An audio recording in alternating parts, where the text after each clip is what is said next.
Adolf হিটলারের কথা আমরা প্রত্যেকেই জানি তো। তার জীবনের একটিমাত্র লক্ষ্য ছিল ইহুদি জাতিদের শেষ করা, আর এই হিটলারকে সেই কাজে সাহায্য করতেন তার একজন অন্যতম সহযোগী ব্যক্তি, আইকম্যান। কিন্তু আমি হঠাৎ এদের কথা বলছি কেন? তার আগে এই আইকম্যান ব্যক্তিটির কথা বলি।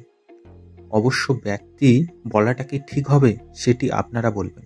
তিনি দ্বিতীয় বিশ্বযুদ্ধের সময় ইহুদিদের ওপর অত্যাচার থেকে শুরু করে মৃত্যুদণ্ডও দিয়েছেন অগণিত ইহুদিদের। কিন্তু ইতিহাস তার হত্যালীলার এক অতি ভয়ঙ্কর অবস্থার কথা মনে রেখেছে, যেটি হলো গ্যাস চেম্বারে ঢুকিয়ে হত্যা করা। সেই ভয়ঙ্কর অবস্থার কথা ভাবলেও মানুষের প্রাণ কেঁপে ওঠে। দ্বিতীয় বিশ্বযুদ্ধে হিটলারের পরাজয়ের পর এই আইকম্যান ব্রাজিলে পালিয়ে ছদ্মবেশে থাকতেন। পরে ইহুদিদের হাতে ধরা পড়েন এবং ইহুদিদের হাতে মৃত্যুর সময় তার শেষ ইচ্ছা জানতে চাইলে তিনি বলেন, আমি ইহুদি ধর্ম গ্রহণ করতে চাই। তবে সে বাঁচার জন্য ইহুদি ধর্ম গ্রহণের কথা বলেননি।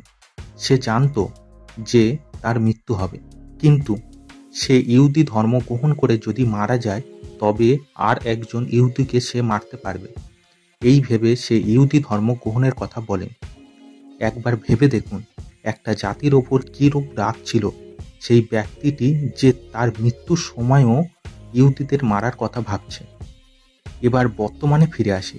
আজ বর্তমানে রাজনীতিবিদদের কথা বলি, যেখানে ক্ষমতার লোভ অর্থাৎ ভোটারদের পাশে থাকার জন্য ও নিজের লজ্জা নিবারণ বস্ত্র খুলে না যাওয়ার ভয়ে আমাদের তৃণমূল কর্তৃক শ্রীমতী মমতা বন্দ্যোপাধ্যায় দুর্গাপুজো উৎসবে গিয়ে ওড়না, যেটি মুসলমানদের ভাষায় বোকরা মাথায় দিয়ে পুজো মণ্ডপে ঢুকে কি বোঝাতে চাইছে সেটা যে কোনো সুস্থ মস্তিষ্কের মানুষের বোঝাতে লাগে না। এই সব কিছু রাজনীতিবিদদের জন্য দুই জাতির মধ্যে হিংসার মনোভাব এখন চরমে পৌঁছেছে।